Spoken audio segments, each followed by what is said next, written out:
Hello and welcome to the very first edition of Meet the Aspirants on Parrot Show. My name is Peter Oginen. The political activities in Nigeria is heating up, and it is our duty to bring for your information and awareness who the candidates are and what they intend to do for the people and the nation Nigeria. Today we have as our guest Chief David Arowolo, the Oluomo of Ejiro Kingdom, a PDP aspirant to the Federal House of Representatives, Ekiti Central Constituency 2. Chief David Arowolo, popularly known by his business name, Mr. Heritage, is based in Dublin, Ireland. He kickstarted the interview with a brief reflection on his audacity to dabble into politics in Nigeria and represent his people. So ladies and gentlemen, please sit back, relax, and enjoy the show. Well, let me say to you again once more, welcome to your program. Neil Armstrong, when he set his foot on the moon, he made a remarkable statement. He said, "It's a giant step for mankind." Yesterday was the same in my life and in the life of my people, because we are doing a remarkable thing and we are about to grab what is rightly our own in our own constituency, and that is what we are going to do. Let's start with the basic things first. Like I said before, Nigerians and the Ekiti people, those who don't know you, this is a historic thing in your life. You are trying to represent the people, maybe from the point of view of a servant leader. But first and foremost, let's know a little bit about you, where you were born, where you went to school, and where you live. Well, my name, once again, is Chief Olusesan David Olurotimi Arowolo. I was born in the year 1966. And I was born in Ibadan, Oyo State. I went to secondary school in my town, Duarte Memorial Grammar School, between the year of 1978 to 1993, where I passed out. I went further on to Ibadan Grammar School, where I had my advanced level certificate there, and later on proceed to Ibadan, University of Ibadan, to study philosophy. And immediately after that, I went to seek a greener pasture in the United Kingdom. That was the year 1990, and ever since then, I have been sojourned in the foreign land. And my journey took me to the Republic of Ireland, precisely Dublin, where I am holding my own there as well as one of the acclaimed baker and a restaurantee.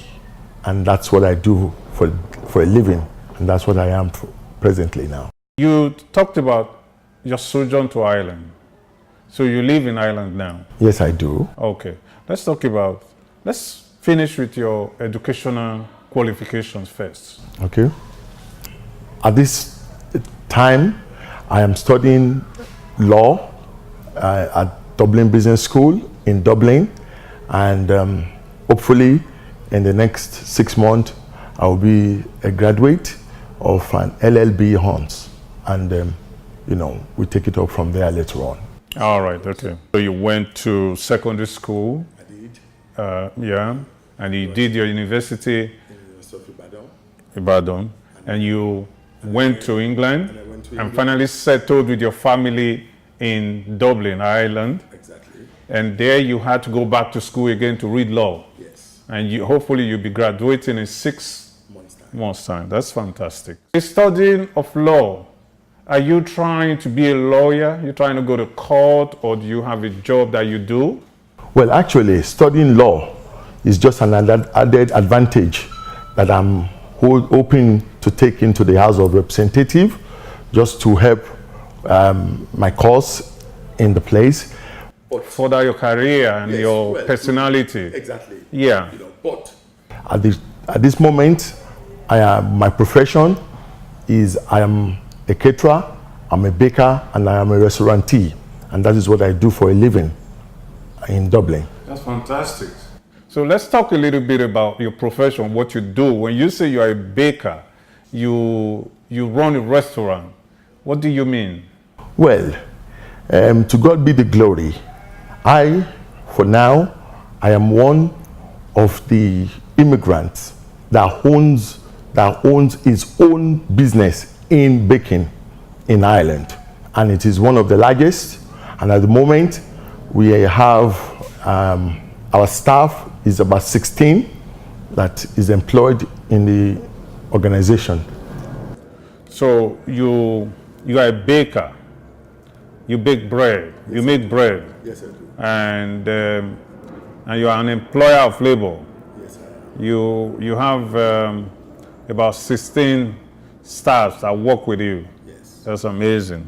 So the heritage that I know, your business name in Ireland is called Heritage. Yes. And I know about Heritage Bread, and I also know about Heritage Food House. Exactly. So, which means that what you do is not just baking. No. So, from what I read, you own the biggest immigrant restaurants in Ireland. You're correct. Tell me about it. What do you do there? Well, the name of the company is called Heritage Confectionery. And under Heritage Confectionery, we have Heritage Food, we have Heritage Bakery, and we also have Heritage Event Center. It's a one-stop shop, and it's a very massive organization. And what we do there is that we try and bring in home food away from home. Home away from home. Yeah. To the African community back in diaspora. So that is what we do. Okay. So you are in the hospitality business. You are an event manager. You make people happy. Because of people like you, Ireland has become a food tourism destination in Europe because of the ethnic foods that are coming into Ireland. But yesterday you came to Nigeria and you picked the nomination form to represent your people under the PDP platform. That's the Ekiti Central Constituency 2 Federal House of Rep in the election coming up in 2019. That's right. But my question is, why do you want to do that? It is like turning a 360 degrees from being a hospitality practitioner to being a politician in Nigeria in an environment that is said to be very dirty politically. Can you do it? Well, I have a burning desire to serve my people.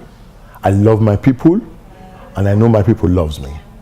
And you need, like an adage says, every little drop of water makes mighty ocean.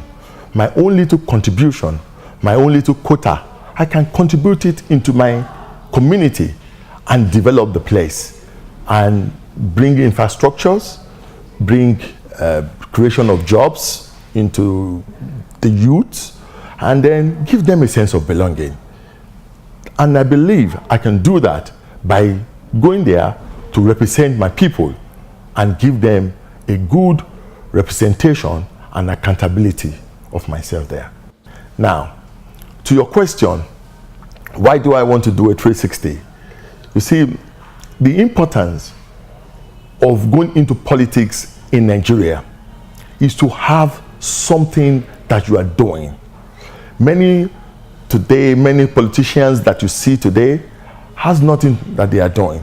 They don't have anything to give to the people. We are trying to give to the people back what we know. What you don't know, you can't give it out. But today, we can give out so many things to our people in hospitality field, because hospitality is number one industry that any country needs to have. And when you look at our culture today, in Nigeria in particular, that is what we lack. We lack the hospitality to embrace and bring international community into our food. We are too self-centered into our cultural background, into our food, into our many things. But today, what we are trying to bring and import into Nigeria is how we can accept other people. Like, look at Ireland, for example. 15, 20 years ago, when we came into their society, we were not accepted and we were nobody. And they were so skeptical about us. People, when we came into their society, their environment, they didn't believe in us. But gradually, we started changing their mindset. But today, through our culture, through our food, particularly in my own restaurant, we have a lot of patronage from the Irish community. They eat the bread, they eat our food, and they can see that we are so important in their society because we are contributing positively into their economy, their revenue, their their environment. The buildings are springing up, development is creeping in, because when we came into Ireland, it wasn't like as we met it today. It was more or less a rural country in Europe. But today, they can stand shoulder to shoulder with any advanced country, the likes of America, the likes of Canada and United Kingdom. Ireland can easily compete with them. And the only reason why they are able to do that is because they allow immigrants into their society. They allow immigrants into their country. And the immigrants, we have been able to bring our culture, most especially the food we eat. Because years ago, our food was not available.